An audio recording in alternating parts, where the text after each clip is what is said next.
Now we're going to start interfacing the inner child developmental stages with different areas of concern. And the first area of concern that we're going to address is the issue of relationships. Now I have a whole ebook on my product page with the Share the Gift series for attracting intimate relationships. And in fact, the 7-layer process is directly applied to that. So if this is one of your key issues, you may want to check it out. Remember in one of the videos where I talked about the cherished saboteur, and each one of us has that cherished area? What I'm hoping to do over the next 4 or 5 days is address some of the possible areas of concern and show you how the 7 developmental stages interface with your mastery of that concern, and how applying this model can assist you in attracting what you want to attract in that particular area. So, in the area of relationships, when you are in a relationship, it does go through 7 progressive stages. The first stage is the infant stage. It's the bonding. It's where you're attracted. There's that energy, and you're getting a sense of whether you feel safe with that person. That's the infant who's trying to decide if you're getting comfortable. Now, if you have a great fear of abandonment, then that infant's going to pull you into relationships where that's tested. If you have a fear of being betrayed, then it's probably your toddler, because betrayal is always related to self-betrayal. Betrayal is always related to us not being able to set limits. And so if that's our key issue in relationships, we're going to attract relationships that give us the opportunity to master that. That's going to be the work of your toddler within. And the toddler stage is when, in that relationship, you are beginning to experiment with setting limits with each other. In the infant stage, and that can last anywhere from, say, 6 months to 3 years, where you're just all-encompassing. You want to be together all the time, you're bonded, there is a complete merging.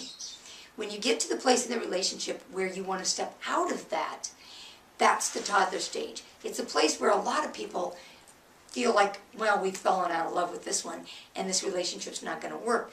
The opposite is true. This is when you really get to see how the two of you can be in a healthy, independent relationship and still have a connection. The 3 to 6-year-old stage of any relationship is when you begin to work with what you like and what you don't like about this person, the pros and cons.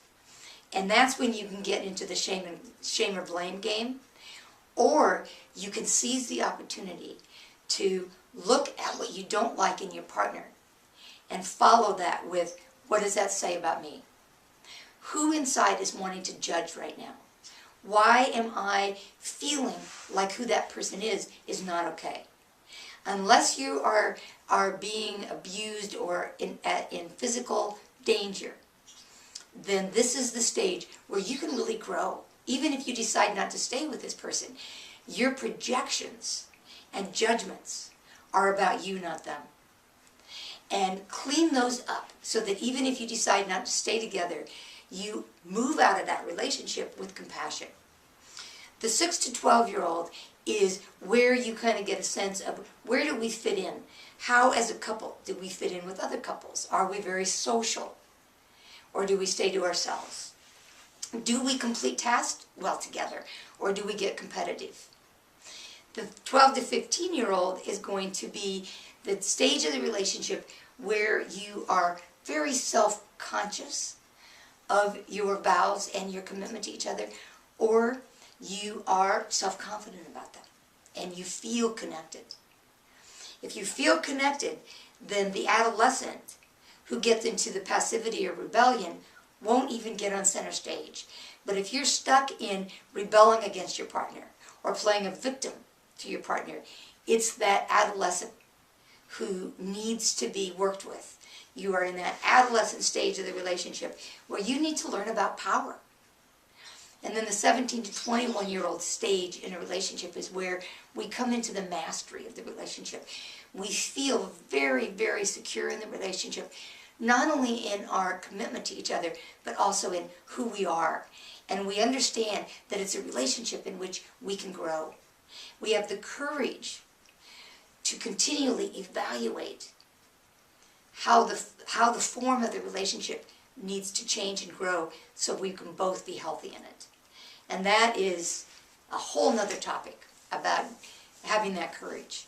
But I want to do a little bit of an EFT just to help you begin to get this going. All right. Even though in my relationship I have some challenges I need to address, I am so willing to do my own work with this. I am willing to look at the places where I am stuck.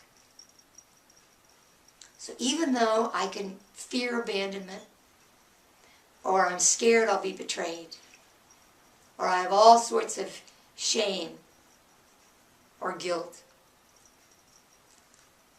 or I move into blame, I am willing to look at all of the material that I project onto the people that I love, so that I can find my way back to faith, hope, and harmony. I can really project out onto these relationships that I love all my pet peeves. They're all great information for me to look at what these feelings say about myself. I choose to use my relationships as a gateway to God. I look at my projections, at my judgments, my likes, my dislikes, and I use them to learn about myself. My relationships are my quickest avenue to God. For what I project out, I need to own. I need to resolve. What I project out is about me, not them. And I choose to own it now. I choose to do my work.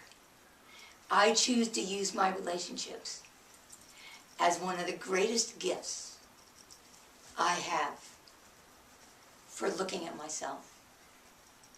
And I choose to do so now. Thank you, thank you, thank you. I hope this has been helpful.